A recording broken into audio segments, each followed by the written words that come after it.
रामकृष्ण हरी, रामकृष्ण हरी. मुंबई ते पंढरपूर पायी दिंडीचा आज 8वा दिवस आहे. कामशेत, दुपारी वडगाव आणि संध्याकाळी इंदुरी मुक्काम असा हा पायी प्रवास सुरू आहे पंढरीच्या दिशेने. टाळी वाजवावी, गुढी उभारावी, वाट ही चालावी पंढरीची. पंढरीची हाट, कौलाची पेठ, मिळाले चतुष्ट वारकरी. पताकांचे भार मिळाले अपार, होतो जय जयकार भीमातिरी.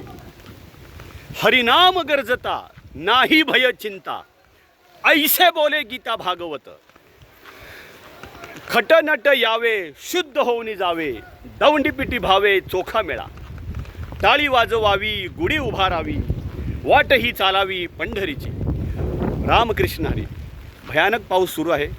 सर्व वारकरी मुंबई ते पंढरपूर पायी प्रवासामध्ये कंटिन्यू मुंबईतून निघाल्यापासून पावसातच आहे. सध्यासुद्धा पाऊस चालू आहे. सगळीकडे वातावरण हे जलमय चालू आहे. परंतु वारकऱ्यांचा पंढरीच्या दिशेने जाण्याचा उत्साह तेवढाच. रामकृष्ण हरी.